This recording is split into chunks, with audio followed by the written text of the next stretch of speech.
नमस्कार दोस्तों, मेरा नाम राजेश पबर है और मेरे सहयोगी अशोक जी, हम दोनों मिलकर ये चैनल रन करते हैं। तो आज एक और नई वीडियो आपके सामने बनाने जा रहा हूँ। बहुत इंपॉर्टेंट वीडियो है, ध्यान से इसको समझने की कोशिश करिएगा। और एक बहुत हिडन सीक्रेट आज मैं आपको बताने जा रहा हूँ बृहस्पति और शनिदेव के गोचर के बारे में, जिससे हम स्नैपशॉट प्रेडिक्शंस कर सकते हैं। तो वीडियो आरंभ करने से पहले आप सबका बहुत बहुत धन्यवाद करना चाहता हूँ और हमारे चैनल को सब्सक्राइब करने के लिए और हमारी वीडियोस को लाइक करने के लिए। ऐसे ही आप अगर हमें सपोर्ट करते रहेंगे तो आपके साथ बहुत अच्छी नॉलेज और ज्ञान हम शेयर करने वाले हैं, जिससे आपका प्रेडिक्टिव जो पार्ट है वो बहुत हाई हो जाए। तो आइए वीडियो आरंभ करते हैं, ज्यादा समय आपका नहीं लेंगे। तो आज मैं आपको बताने जा रहा हूँ स्नैपशॉट प्रेडिक्शंस कैसे कर सकते हैं हम। हालांकि स्नैपशॉट प्रेडिक्शन करने के लिए सबसे पहले आपको लगन कुंडली जरूर एनालाइज कर लेनी चाहिए। क्या दशा चल रही है, क्या महादशा चल रही है, वो एनालाइज करना चाहिए। अगर दशा और महादशा दोनों खराब हैं तो फिर जिस पर्टिकुलर एस्पेक्ट के बारे में आप जानकारी हासिल करना चाहते हैं कुंडली में, या आपका क्लाइंट अगर आपके पास आता है और जिस विषय में वो जानकारी चाहता है, उस वर्ग चार्ट को आप देखिए। तो उदाहरण के लिए अगर किसी की लगन कुंडली में प्रोफेशनल एरिया में प्रॉब्लम चल रही है, उनकी दशा अंतरदशा भी खराब चल रही है, ये सब पहले आपको जरूर कुंडली में देख लेना है। उसके बाद फिर उस पर्टिकुलर डिविजनल चार्ट में हम जाएंगे। अब यहाँ पे रूल्स हैं कुछ, वो रूल्स मैं आपको बता रहा हूँ, वो आप एक बार नोट कर सकते हैं। जब वीडियो देखेंगे तो आप अपनी कुंडली पे अप्लाई करेंगे। तो पहला रूल क्या होता है, लगन से अष्टम भाव, यानी ये लगन है तो ये अष्टम भाव होगा। जब यहाँ पे शनि या राहु इनका गोचर होगा तो फिर आपको प्रोफेशनल, तो जब यहाँ पे शनि और राहु का गोचर होगा तो उस पीरियड में टेंशन, फ्रस्ट्रेशंस और प्रॉब्लम होगी। लगन से 8th हाउस, सेम रूल लगेगा। चंद्रमा कुंडली में आपके जहां पे भी होंगे, चंद्रमा से अष्टम भाव में जब शनि गोचर करेंगे, राहु वहां पे गोचर करेंगे, तो उस समय में मेंटल टेंशन्स या किसी तरह से इमोशनल सेटबैक्स, ये सारी चीजें आपको बिल्कुल बिल्कुल लगती है। लेकिन ये कब एप्लीकेबल होगा मैं फिर से बता देता हूं। दशा अंतर दशा जब आपकी खराब होगी लगन कुंडली में। उसके बाद अब आगे क्या रूल है, पॉजिटिव चीज क्या है। पॉजिटिव चीज है बृहस्पति का गोचर। बृहस्पति का गोचर अगर आपके लगन पर पड़ रहा है, 10th हाउस पर पड़ रहा है या 10th लॉर्ड पर भी पड़ रहा है, तो फिर एक ये ऑटोमेटिकली इसको आप कह सकते हैं कि उपाय कुंडली में हो जाता है कि अगर दशा अंतर दशा बहुत खराब चल रही है, प्रोफेशनल लाइफ की अगर आप बात कर रहे हैं, लेकिन बृहस्पति 10th हाउस को देख रहे हैं, 10th लॉर्ड को देख रहे हैं अच्छी जगह से बैठकर, या बृहस्पति खुद बहुत स्ट्रांग है, तो फिर उसमें इतना ज्यादा आपको प्रॉब्लम नहीं आती है। तो ये दो चीजें आपको जरूर पहले नोट कर लेनी है। दोनों का गोचर बहुत इंपॉर्टेंट रोल प्ले करता है। अब फॉर एग्जांपल हमें बात करनी है किसी के 10th हाउस के बारे में, उनके प्रोफेशनल लाइफ के बारे में। तो हम पहले लगन कुंडली तो हमने चेक कर लिया, अब सीधा हम चलेंगे D10 चार्ट में, यानी दशमांश, जो दशमांशा चार्ट होता है। D10 चार्ट में भी सेम रूल्स जो मैंने आपको अभी बताए हैं वो हमें लगाने हैं, लेकिन इसमें थोड़ा सा और एडिशन है। वो क्या है, D10 चार्ट में जो भी लगन में राशि होगी, इसके ऊपर अगर शनि देव का गोचर हो रहा होगा या राहु देव का गोचर होगा तो प्रोफेशनल लाइफ में प्रॉब्लम होगी।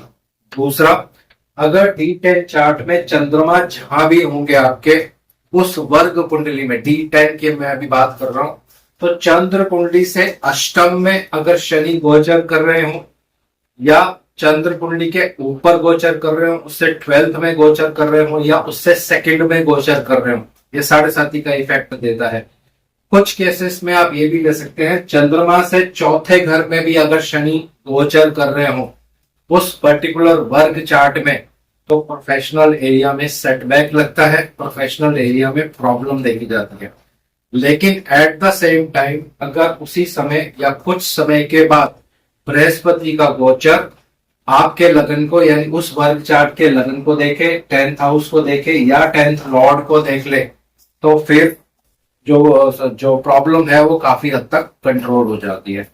तो ये 3-4 चीजें आपको हर वर्ग चार्ट में अप्लाई करनी है, चाहे आप चाइल्ड बर्थ देख रहे हैं, या एजुकेशन से रिलेटेड देख रहे हैं, लैंड एंड प्रॉपर्टी से रिलेटेड देख रहे हैं, अपने पेरेंट्स के बारे में देखना चाहते हैं, किसी भी चीज के बारे में आप जानकारी चाहते हैं, तो उस पर्टिकुलर वर्ग चार्ट में देखिए जो रूल्स मैंने आपको बताए हैं।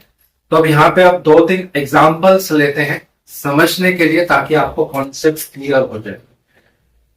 अब एक बहुत ही इंपॉर्टेंट D10 चार्ट है, मैं इनडायरेक्टली बता रहा हूं, नाम नहीं लेना चाहता हूं यहाँ पे।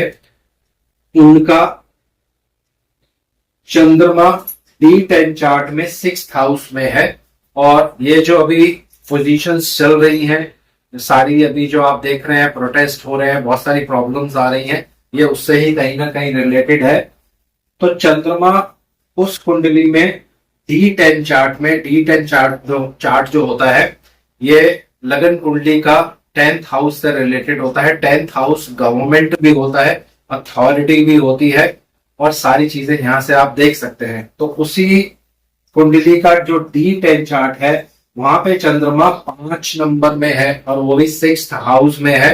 अब जो रूल मैंने आपको बताया था, पहला रूल हम यहाँ पे लगाएंगे। पहला रूल क्या है, यहां से हम गिनेंगे, इससे अष्टम में अगर शनि गोचर कर रहे होंगे तो यहाँ पे 12 नंबर आने वाला है।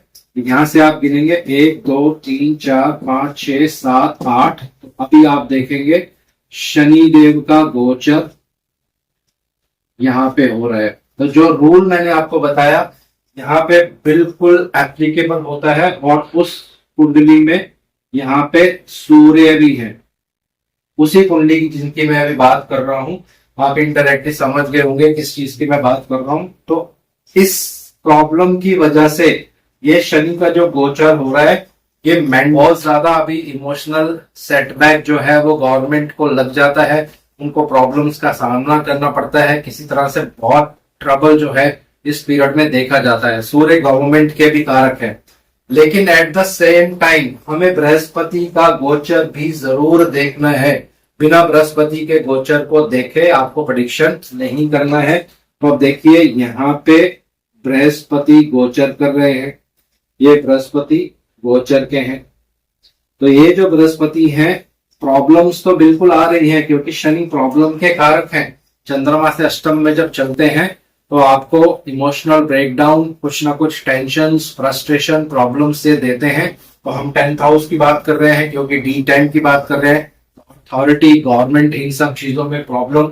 लेकिन बृहस्पति भी यहाँ पे अपनी शुभ दृष्टि डाल रहे हैं, क्योंकि बृहस्पति अभी इस D10 चार्ट के अकॉर्डिंग चंद्रमा से 12th में है, लेकिन एक्सॉल्टेड है, पावरफुल है, और यहां पर दृष्टि डाल रहे हैं, यानी D10 के लगन पर।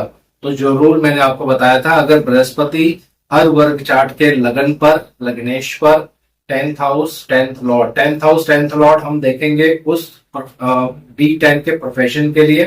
लेकिन हर वर्ग चार्ट में जब बृहस्पति लगन या लग्नेश पर दृष्टि डालते हैं, तो काफी हद तक चीजें जो है वो सॉल्व होना शुरू हो जाती हैं। तो ये प्रॉब्लम्स बिल्कुल आ रही है अभी, लेकिन बृहस्पति की वजह से ये प्रॉब्लम्स सॉल्व हो जाती है। तो ये पहला रूल है। अब एक और उदाहरण लेते हैं समझने के लिए, किस तरह से पर्सन के जॉब में प्रॉब्लम आता है, और उसके बाद बृहस्पति का गोचर मूव करता है। स्नैपशॉट तरीके से आप प्रिडिक्शन कर सकते हैं। अब एक और जातक है, इनकी सीधा D10 चार्ट में चलते हैं। D10 चार्ट में इनका मेष लगन है, और यहाँ पे चंद्र है।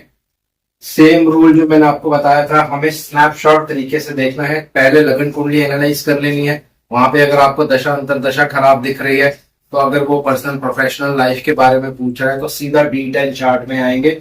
और जो रूल्स मैंने स्नैपशॉट प्रेडिक्शंस के आपको बताए हैं, शनि देव और बृहस्पति देव का गोचर लगाएंगे। तो देखिए चंद्रमा मेष राशि में है, और शनि का गोचर उस समय यहाँ पे हो रहा था जब इनका दशा अंतरदशा खराब चल रहा था।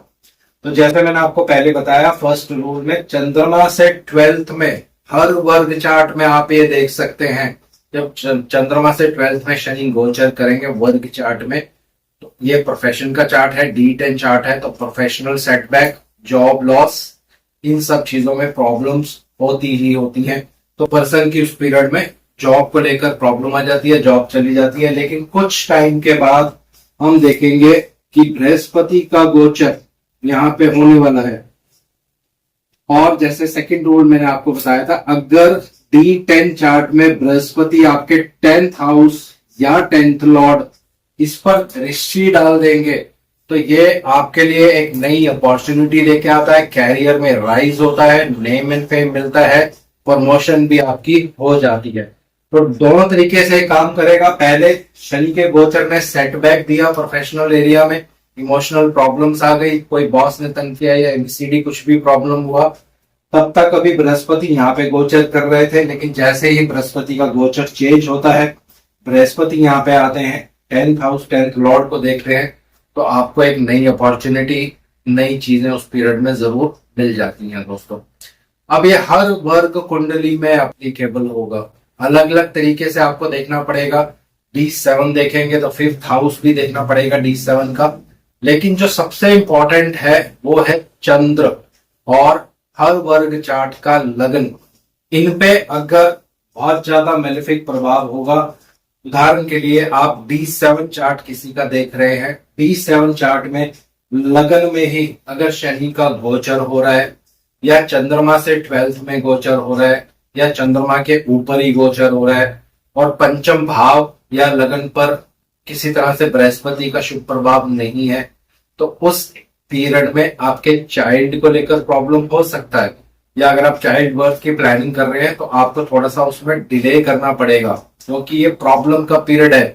ये सारी चीजें आपको याद रखनी है। तो इस वीडियो को मैं यही अभी समाप्त कर रहा हूँ। टेक्निक आपके साथ मैंने शेयर कर दिया, आपको सिर्फ इस पे प्रैक्टिस करना है, रूल्स आपको याद रखने हैं। मैं दोबारा बता देता हूँ। शनि देव का गोचर लगन कुंडली से अष्टम भाव, चंद्र कुंडली से अष्टम भाव, ये लगन कुंडली में आपको देखना है। और हर वर्ग कुंडली में चंद्रमा से अष्टम भाव, चंद्रमा के ऊपर चंद्रमा से 12th, चंद्रमा से 2nd और शनि का गोचर हर वर्ग कुंडली में लगन पर, यानी हर वर्ग कुंडली का जो लगन होगा वहां पे शनि का गोचर होगा। और बृहस्पति का अगर कोई शुभ प्रभाव नहीं होगा तो उस पर्टिकुलर टाइम पीरियड में अगर आपकी दशा अंतरदशा लगन कुंडली में खराब चल रही है तो फिर प्रॉब्लम्स का सामना करना पड़ता है, जब तक बृहस्पति का शुभ प्रभाव वहां तक नहीं पहुंच जाता है। तो आज इस वीडियो को यहीं विराम दे रहा हूं। आशा करता हूं सब कुशल मंगल होंगे। जय शनिदेव, जय श्री राम।